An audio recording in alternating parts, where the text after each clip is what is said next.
Explorers, welcome to the Starfield Lorecast. This is your host, Tom. I am co-pilots with Dave Chaffins, and today, big news, Dave, we are digging into the lore. We're going to spoil stuff. We're going to talk about, it's a lorecast. We're going to talk about the lore of Starfield, and there's been a lot of discussion about there. We've got some cool topics coming up, and I'm excited about today's. But Dave, how are you doing?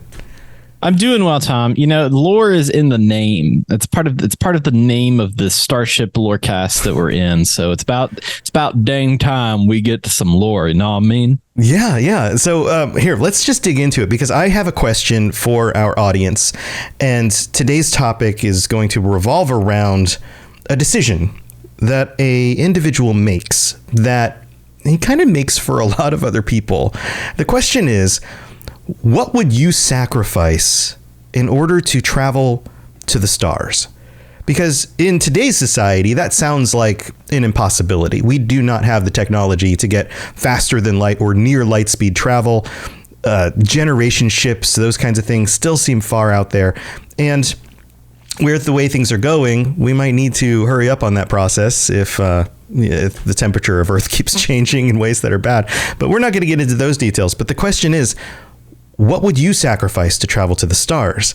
And Dave, today's topic, we're talking about what happened to Earth. And anybody who's dug into Starfield at this point has probably visited Earth and noticed that it is a big dust ball. There's no longer much of a semblance at all of the planet that we are familiar with. So we thought we'd cover that with today's episode. Dave, where does our story start? What's the date that the origin of the beginning of the designs of this grav drive come into play, because that ties directly into what happens to Earth. Where do we start the story?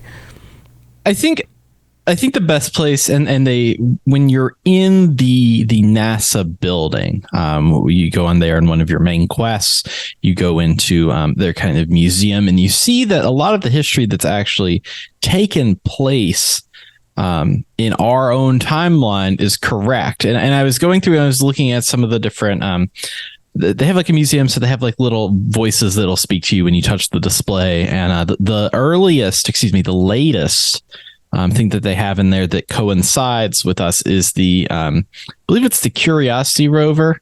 Opportunity rover that went to Mars that died in 2018. It was like a whole social media blitz. I don't know if anybody remembers that. It had its own Twitter and would send pictures and was running out of battery, and it died in 2018. I say died, but it really just it was just old. Stopped powered working. Down. It was just powered down. Yeah. Right. So what we can assume is that for space travel, for the most part, things are pretty much good until 2018. There's nothing about 2019 or 2020. I don't know how many, I don't know if SpaceX is a part of this, but as far as NASA goes, that's what they've done. But it seems like that there's this unspoken time before we get into the idea of grav drives, where people have made spaceships that can travel to other planets. People are now going to the moon. People are going to the Mars. It's more of like an expeditionary kind of deal. Yeah, it's not necessarily government sanctioned, but it may be individuals with the ability to afford their own ships exploring, kind of like the Age of Sail. If you had the budget, or you had somebody with deep pockets who could fund exploration, you could get a ship, you could man it, and you could head off. You didn't have to have approval from a specific government entity to do that. Right. Or you were a contractor for the government entity that would send you off. Right. Columbus famously was for the Spanish, even though he was an Italian guy. That is that's something that's going on that really isn't talked about that much. There's not a whole lot of information on pre-grav drive stuff outside of a particular quest. So we have a century of just kind of a vague sense of human beings get a little bit better at traveling around in our own solar system, visiting places like the moon and Mars. But not a whole lot happens until about 2137.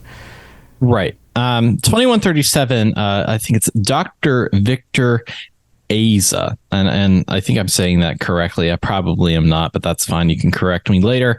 Dr. Aza, as I'll refer to him, brought back a secret sample to NASA under government confidentiality. This is the first thing that you kind of learn about when you enter the NASA launch pad in Cape Canaveral, Florida, which is now a desert like everywhere else.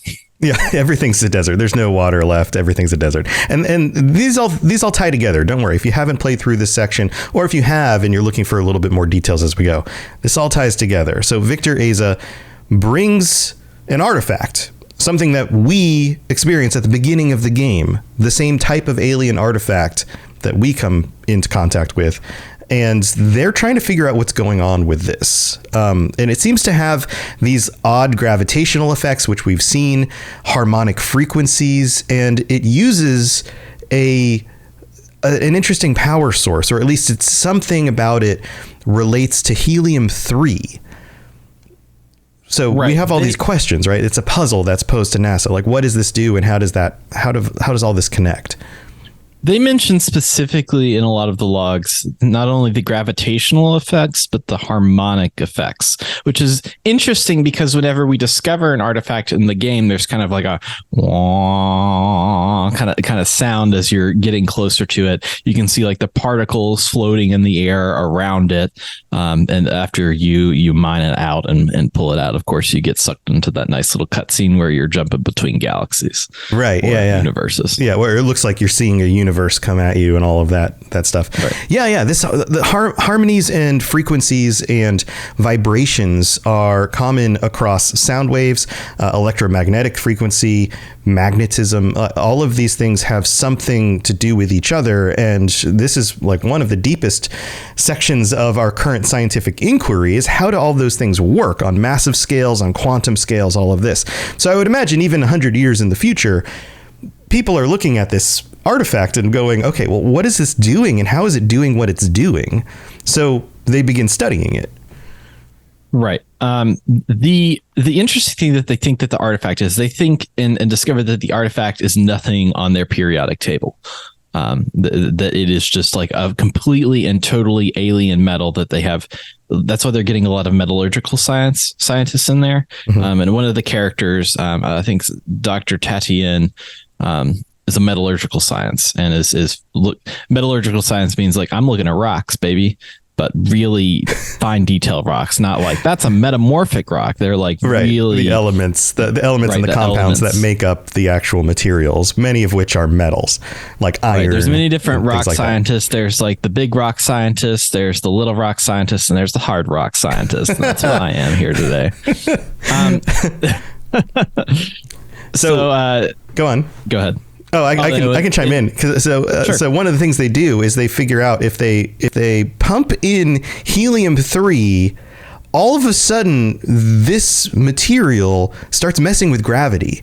It starts folding gravity around, meaning it reduces the distance between two things. It actually starts to bend space-time, which is another one of these crazy physics concepts that space and time can be folded and bent. And in fact, all of us are experiencing that all of the time. The fact that we are on a planet and the planet has a gravitational well means that we are being pulled towards the planet because of gravity, but we're also, our sphere of time is being influenced by that gravity well. Like one of the things they've discovered is if you put satellites further away from the planet and moving at different speeds, then time on that satellite will transpire differently than it will on the surface of the planet.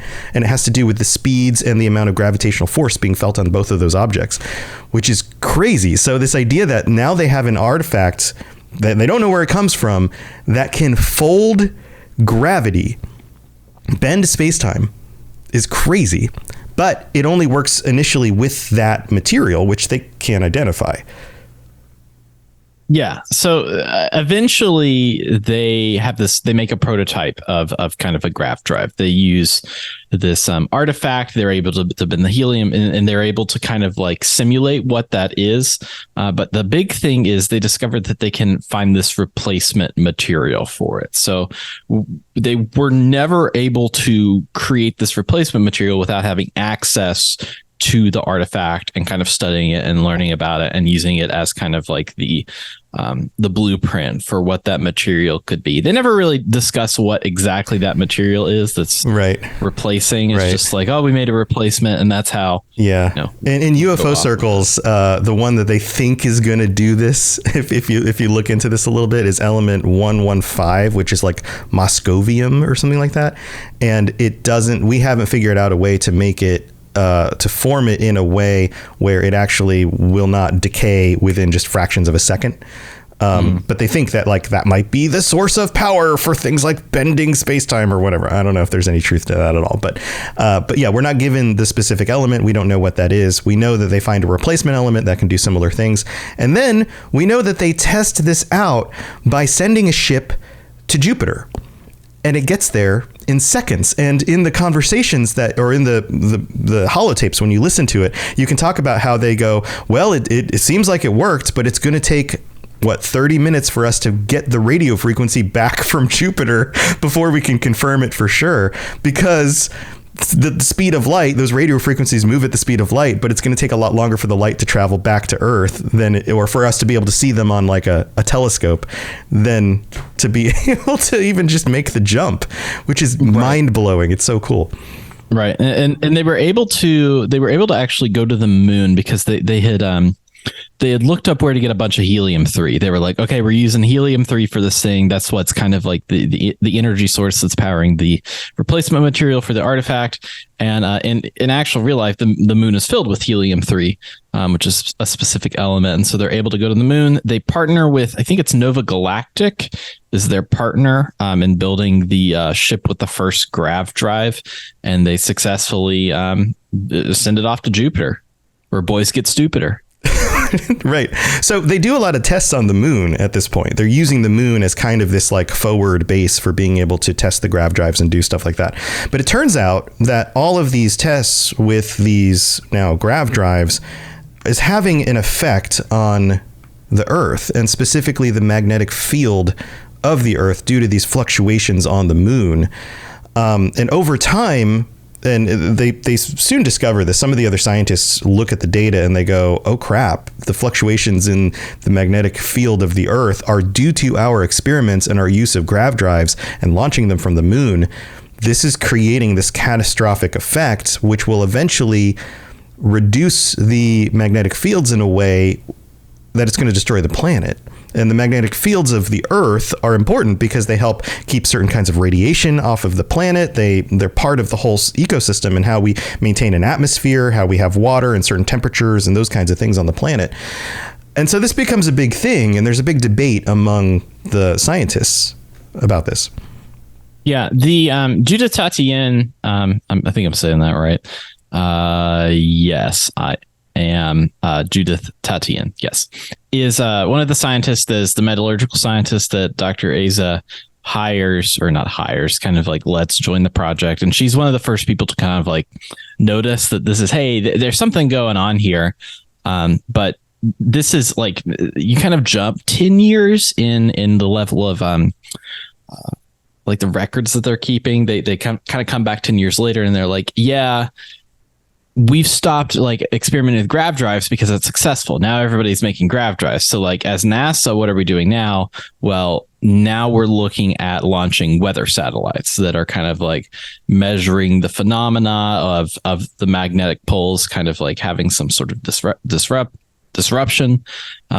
And that's kind of what NASA has almost like shifted to after they're like, well, we figured out space travel. So now we're just going to like focus on this like weird magnetic field situation that we may or may not have created. Right. And then they discover, oh crap, we created it. There's some falling out between the relationships of the scientists, and it looks like it's beyond repair.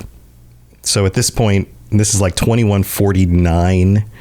They're like, right. There's really not a whole lot we can do here. We've got maybe half a century left before Earth is uninhabitable. What do we do about it?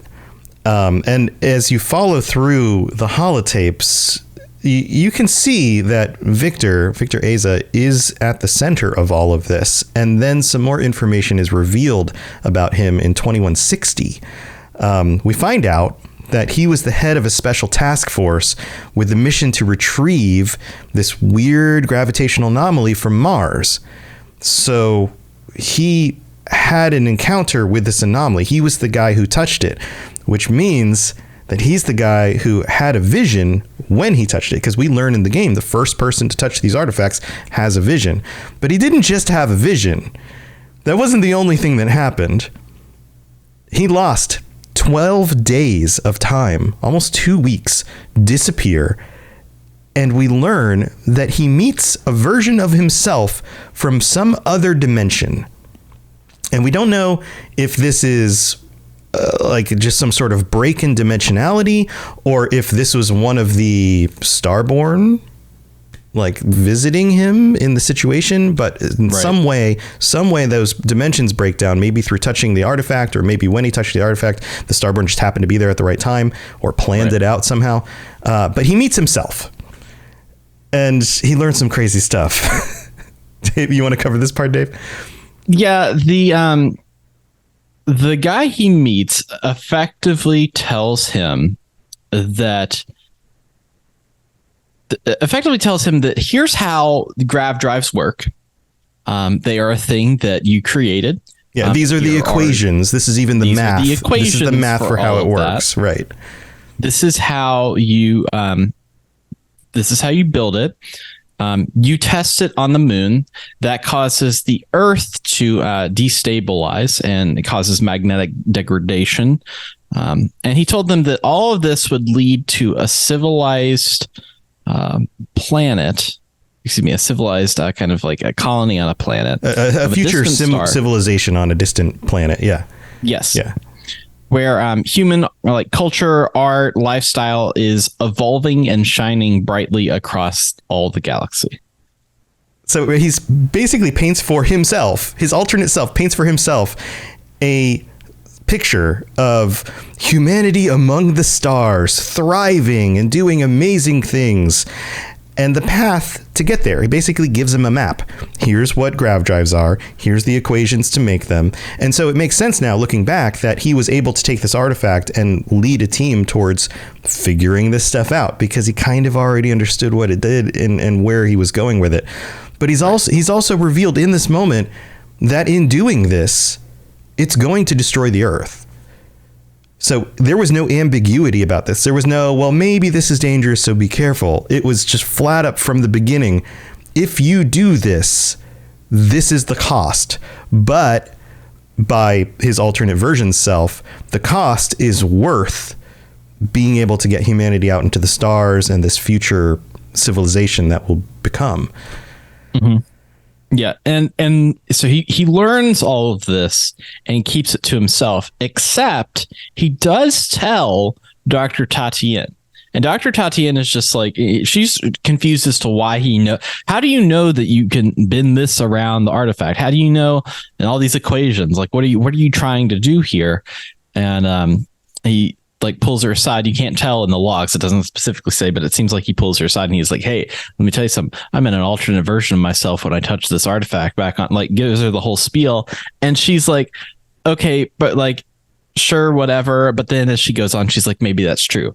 But he leaves out the part about the magnetic fields. He's very careful to not mention anything involving Earth being destroyed, anything about the side effects of it. He just says, hey, I know all this grav drive stuff because this guy told me, and he wants us to do that. No tell of the other side effects or stuff. Right. And of course that comes to light later, and he gets some flack about that, of course. And then how does it end? Well, it ends. He just commits suicide. That seems like you find his body.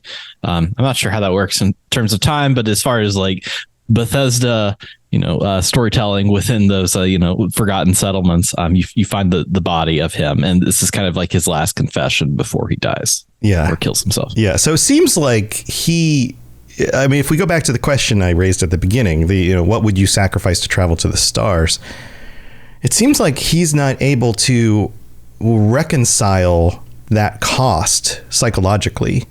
Like the fact that he went against these people who he became friends and coworkers with, he had to lie to them or at least hide the truth from them. He actually lives through the events of seeing the Earth decline, and all of these people die because they can't fit enough people on enough ships to get them to other places and resettle fast enough.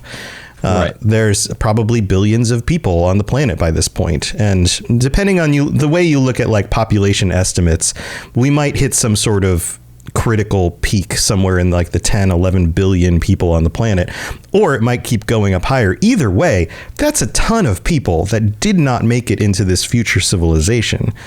And he sacrificed the planet itself, all of the plants, all of the animals, everything in order to reach this. And somehow his alternate version of himself felt justified in that, thought it was a good enough idea to share it with his other version of himself. But this version of him doesn't make it through it. He seems to have internal conflict and ends up taking his own life. Right. And the hunter and the emissary kind of come out after the character, like the main character, learns all of this stuff, and they're like, yeah, don't you see what happened? And some of them are like, oh, that was a great sacrifice that needed to happen, or this was pointless, we lost our home because somebody made the decision to do this. But the thing that's interesting to me as far as like a lore perspective is they talk about this alternate Dr. Asa as being a starborn. So that means in some other universe, Dr. Asa was able to invent the grav drive and then start grav drive jumping, get all the artifacts, and then get to the Unity. Yeah. So he basically goes through the same quest line that you do, his alternate version of himself. He survives and then thrives well enough to go through the Unity, reset everything, go to another universe, and then initialize this, which leaves a lot of questions. Was he the first to do it? And so, like, did he invent grav stuff before he found an artifact? Probably not. The artifacts were probably already there. And we're left with all these questions about, well, who actually created the Unity? Who makes the Starborn's spaceships? All of that kind of stuff is still unanswered as far as I've seen. So it makes you wonder about the whole order of operations, especially once now time and multiverse stuff is included. Is there actually a beginning and an end to that cycle? How does that work? Right. I mean, this is the first like recorded history of a Starborn, because this is all based off of, when he was born. Like, it seems like the connecting events are, oh, well, he invents the grav drives. They do the flight to Jupiter. It's all good. But they come up with the idea for the colony ships. Like, that's the kind of end point for him. But I mean, he goes on to live for several years, and that's why this is recorded several years after that. So there could be a thing where, okay, I'm going to fly to Alpha Centauri now. And since I've got my, colony ship or whatever, like, I'm going to go here, I'm going to go there. So it's a good question of, is he the first Starborn in terms of that cycle of time? The first one to reach it within, as our human calendar the earliest Starborn in the standard progress of time, I guess you could say. Yeah. Yes. Maybe he is. Maybe not. There's a lot of these twists and turns in the way this plays out. It's kind of hard to wrap your head around it. So we're going to have to dig into more of that stuff in the future. But that's what happened to Earth, and why when you go back to Earth, there's not a whole lot there. There are some things there, and we're going to go thank our patrons. But after the break, we're going to talk about the locations that you can visit. There's actually a list of them. There's more than I expected from just some of my own looking around. And then some other details about some of what was actually going on here. So don't go anywhere.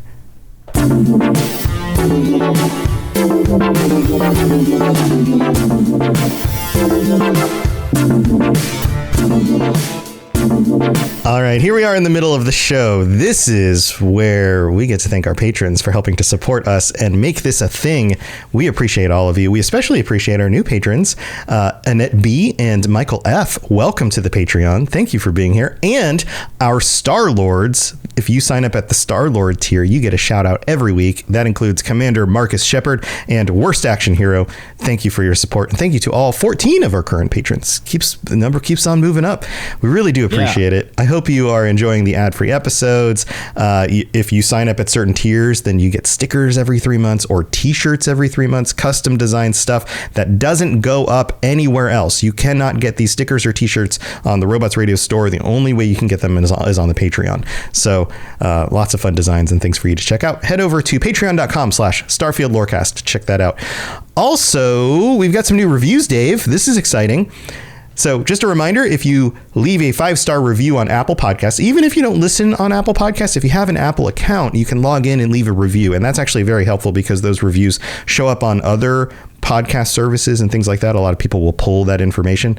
So this stuff is very helpful to us, and we appreciate you taking the time to leave a quick review. This one comes from Mighty Chewy in the Greatest of Britons, who writes, "Can't wait for deep dive into the lore. Great show, guys. Loving the guests. The quest of week is brilliant." Oh, the quest of week is brilliant. Am I misreading this? Or I don't know if that's typo. The quest of the week, the guest of the week. Guest of the week. Maybe that's what they're saying. After work and kids are in bed, it's time for quest. You guys have shouted out. Keep smashing it. I think there's a typo thing happening there somewhere, but thank you for taking the time to leave 5 stars.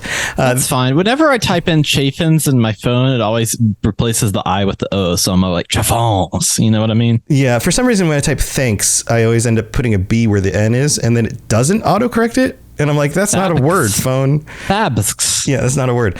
This next one comes from a Renathon, I think that's how you pronounce it, from the US, who writes, "Great podcast. I started listening a few weeks before Starfield came out to hype myself up for it, and this is just a good dynamic with great people. Thanks." Well, I'm so glad that you feel that way. That's awesome. Yeah. And then one more from Leon's and Castle 3 from the US, who writes, "Great show. Very tasteful way of easing into Starfield without spoilers at first. Can't wait for the deep dive into lore." Well, I hope you're enjoying it now that we're getting into the lore stuff, and we've got a bunch of lore to cover. So we're going to be digging into this big pile of stuff for quite a while now. So I hope you keep coming back. But thank you for everybody who supports the show. Thank you for taking the time to check out the Patreon, to leave a review, to tell your friends, any of that stuff. It all helps. We can put out content into the world, but if it isn't for the people listening to the show, helping us out in these kinds of ways, nobody will ever hear it. So you guys do a lot of that work, and we really do appreciate it. All right, Dave, let's move on. We got some more stuff to talk about. Here we go.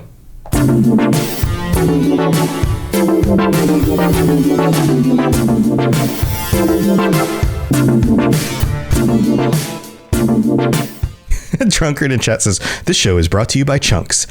We should do a fake Chunks commercial and put it in the show somewhere. I mean, I like that. I like the idea of some fake, stuff like that. Yeah, that'd be fun. I bet you could come up with a fun little Chunks jingle. That would be great. Yeah. All right. So this leaves us with some questions. First of all, I do want to hear back from you. If you'd like to send us a message or jump on the Discord, and Robots Radio Discord, you can just search it. It's in the show notes, all of that stuff. And let us know if you think that this was a sacrifice worth making, or if you see that being the kind of sacrifice that it would make sense for us to make at some point in our own timeline. What's it worth being able to get humanity out into the stars? Is that worth this much? And can anybody make that decision? I think that's quite a moral dilemma. So you had some questions here, Dave. What's the first question you wanted to ask? The question I wanted to ask, we often, it's kind of like a general discussion point. We often talk about, if I am, me in the future, what would you go back and tell your 16-year-old self? That's what you always come up with. But my question is, would you, if you saw a version of yourself from the future that came back and told you something, would you believe them? Would you act on that? What's the moral implications from that reverse perspective? So right. I'm 16 and be like, well, get through high school because it's going to be, yeah. But in that, you probably shouldn't date that girl. She's no good for you. Right. Do you follow that? If you're coming back in time, how do you cope with that? How do you deal with that? Do you believe that? And in this case, well, with Victor Asa, it's not even time travel. It's him from a different dimension. So it's not right. It's there's a certain further distance to that, right? Like it's one thing Right. when you're 16 to see like your 40-year-old self come back and go, hey kid, I'm clearly your 40-year-old self. Here's the stuff you need to do differently if you want to not end up like me, right? Like that's got a certain amount of gravitas to it. But to see your alternate version self from another dimension come to you and say, hey, your timeline is different from mine, but I got a lot of information that you don't have. This is going to change your world, literally. Like, do you trust them?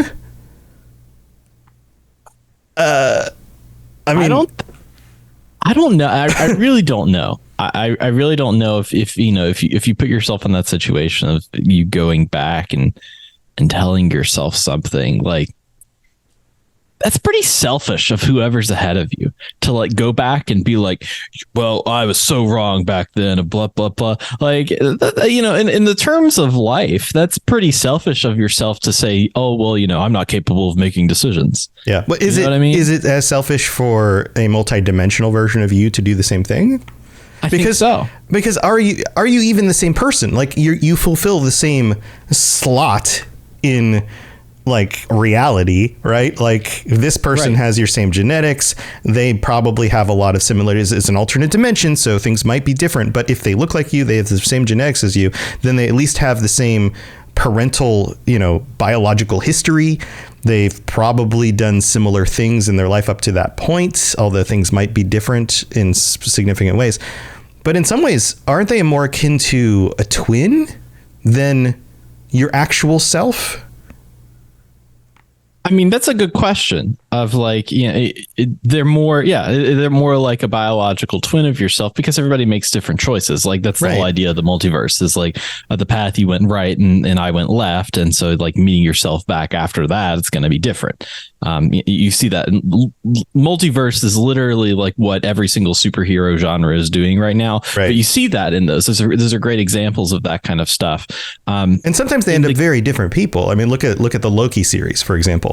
Loki's a villain. All of a sudden he's a hero, but now he's a villain again. And like, it depends on if he has some situation in his life that changes the trajectory and his attitude and the decisions that he makes. Right. And I feel like that's true for all of us. Like we are all the sum of the total of the decisions that we've made. And an alternate version of you has a different equation that has fed into their lives and who they are in that moment. Right. And that's kind of like the idea of Dr. Asia, like is coming back is doing the multiverse travel thing to go talk to a different version of himself that knows that he will take that sacrifice. Like that's the thing. It's predetermined. He knows that if he tells him, he's going to want to do that because he knows kind of his motivating values and what's going on in his head, which then turns into, oh, I've sacrificed all of these people to get this thing. From the multiverse person's perspective, it's like, well, I went through the Unity. I'm Starborn now. I'm going after these artifacts. I am progressing the world. But did that interfere with like what this universe's Dr. Asia wanted?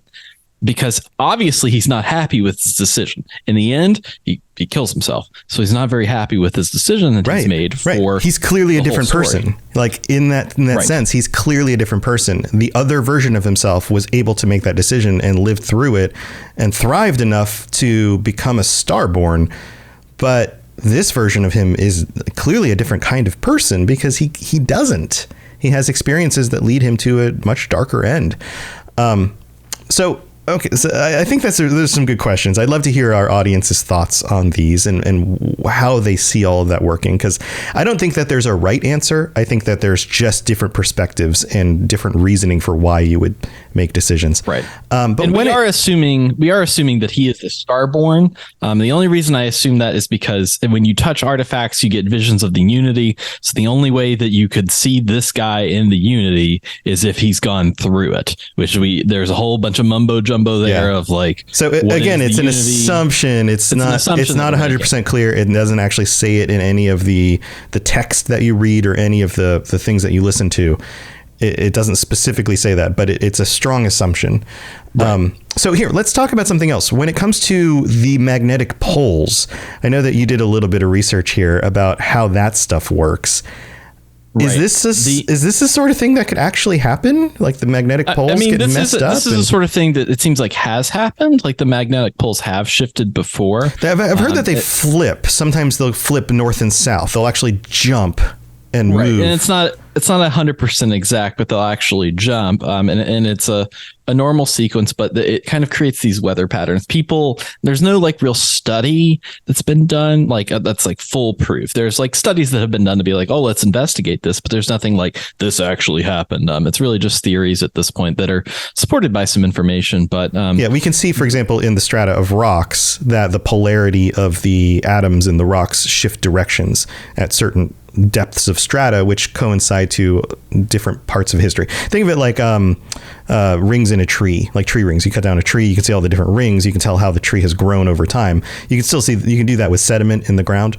And you can tell that like for example, the iron in the rock, which is magnetized at a very, very small scale, will change directions based on when it was laid down and solidified.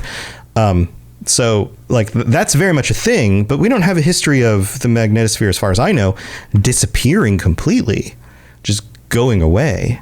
Right. The main thing that they recognize is that sometimes there's an extinction event that happens around there, and people aren't sure what exactly it could be, but the running assumption is a solar wave that hits the Earth. So solar waves are constantly hitting Earth. Well, not Earth itself, but our atmosphere. They're constantly, like right now, when you go out and look at the sunshine, you're looking at like a solar wave right there. You're just like, get that solar energy, Superman. But sometimes there's more of a burst. Like one of those big, you've seen the pictures of like the things that shoot off the sun.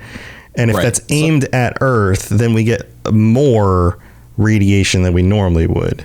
Right. And so what the magnetosphere does is kind of, and this is in super simple terms, not a scientist, not a doctor, not Dr. Asia, but it kind of like bends it around the Earth.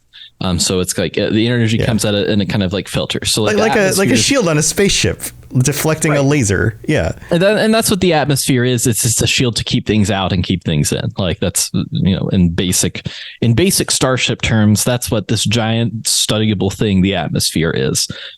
So when those things are shifting, if you think about a magnet, if you kind of like turn it sideways, like during that shift, the solar waves could come right at you and they wouldn't filter very well.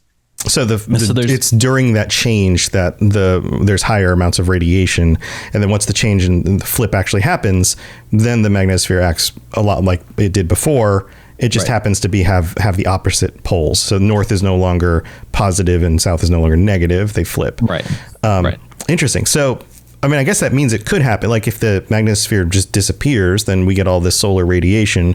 Then the temperatures gets messed up. Then there's too much radiation on the planet. A bunch of things die. I mean, heck, even with the way our Earth is right now, human beings, if you spend a certain amount of time in the sun, you need to have some sort of covering or sun protection or whatever, because you just can't handle that much. And that's with an active magnetosphere and things protecting us. So that seems very possible. Now, here's one more question before we get to our list of locations. What about helium-3? What do we know about helium-3? Because this seems like part of the equation for this whole grav drive thing working, connecting with the artifact, all of that. So helium-3 is often what a lot of like science fiction and stuff uses, but helium-3 is like a real thing. But the concentrations of it on Earth are very low. But right now, it seems like are using it for are like particle colliders, that kind of stuff to like power it. It's kind of a radioactive energy source. But on the moon, there is legitimately an abundance of this stuff. It's in like absolutely everything, like all the minerals and stuff. So like feasibly, if you wanted to build a nuclear reactor or something that has a lot of power on the moon, you would want to mine for helium-3. That would be the main source. Now, I'm not sure about the concentrations. I don't think that it's like a little crystal that forms, that you go get your laser out and you pluck at it a few times. But I think it's like densely kind of coated in some of the like the deep minerals or that kind of stuff. Yeah, it would have to be very cold. It would have to be very cold for it to be in solid form because it's helium. Also, more specifically, it's an isotope. So it's actually unique among elements and isotopes in that it is the only one with more protons than neutrons. So helium-3 in helium is 2 protons and 1 neutron in the nucleus, which makes it particularly unique. And then there's 2 electrons because the electrons and the protons usually match in a stable isotope. But that it seems to be unique in a very interesting way. And it would be really cool is to get a physicist on the show sometime and be like, hey, helium-3 energy source, how does that work? I mean, here's the thing. I've said I'm not a scientist twice. What if I go because here's the thing. On a previous podcast I did, it was about cryptozoology, and I got a fake cryptozoology degree. So maybe I need like an astrophysicist degree that I can go and pay like $20 online. I get a certificate in astrophysiology. I think that's actually a great plan. So maybe follow back up with me in a month, and we'll see where we're at with that. There you go. Get a fake doctorate somewhere, and then also you could become like a, I don't know, certified priest or preacher of some sort, and then you can marry people too. I could do weddings and talk about atoms. On the subject of helium-3, though, it's interesting because when you build an outpost in the game, like the actual helium-3 that you get in the game, to do the cargo linking, you need a lot of helium-3 to do the shipping between your different outposts. And it makes me wonder because Todd Howard had talked about in interviews before where there was a version of the game that they tested where you had to get your own fuel for the spaceship. And so like the fuel for the spaceship, that's obviously helium-3. So like there is a version of Starfield out there where you'd have to be constantly mining for helium-3 to just be able to fly things. And you'd probably need like to build an entire factory just to like get your ship enough to jump between all the places that you have to go, even for the main quest or whatever. Right. It's more of like a survival style game than just an RPG. Right. Yeah. Oh God, I'm glad they didn't do that. Me too. So so in this second half of the show is a lot of speculation around these things. If they come back in the future, we'll fill you in with more information that we've learned. Here's a list of locations though that you can go visit on Earth. So some of you may have found some or all of these things. There are the Great Pyramids of Giza. They're still discoverable. The Empire State Building in New York City. The Gateway Arch in St. Louis, which we saw in early artwork. The NASA Launch Tower, which we talked about. The Shard in London, another famous location. The U.S. Bank Tower in Los Angeles. So we have some of these like key world cities, right? Like Giza in Egypt, New York City, L.A., London.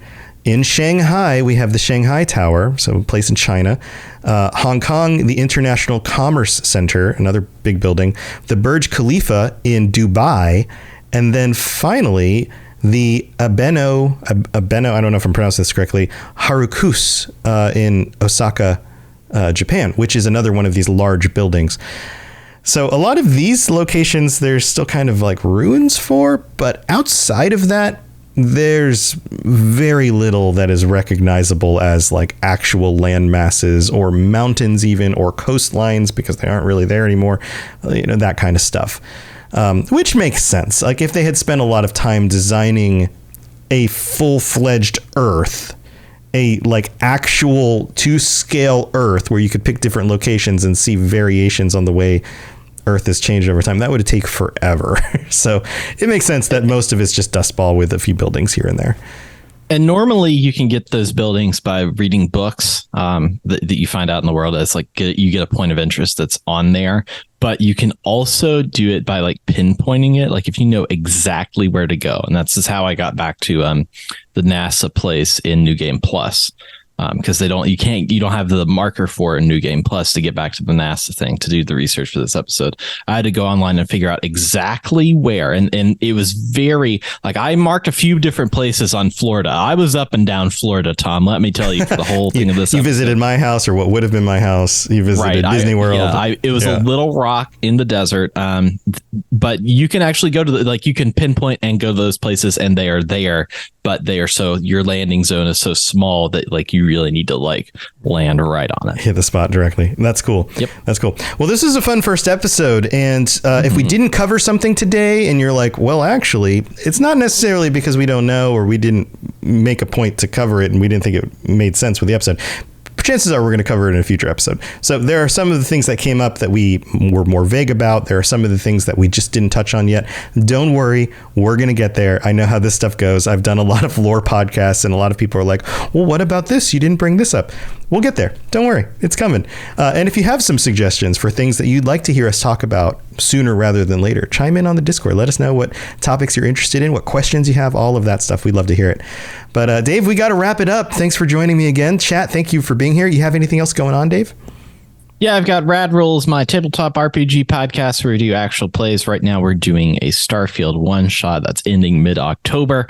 We're getting close to the finale of that. So if you like Starfield, if you like actual plays, it's a nice little story that's fun and comedic, and you can get it everywhere podcasts are heard. It's called Rad Rolls. We've got a YouTube channel. You can watch it live. Well, you can watch the recording of it.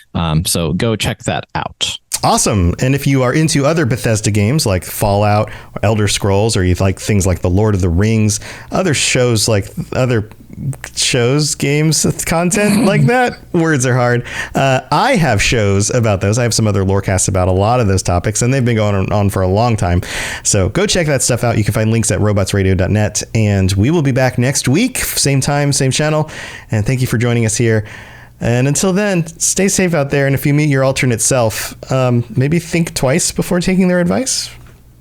Don't go get that lemonade. Whatever you do, don't do it. That's what I'm going to tell myself. Just like something really strange. You'll be like, what? And then you'll never drink lemonade ever again. Never hear it again. Yeah. Yep. All right. All right. See you later, everybody.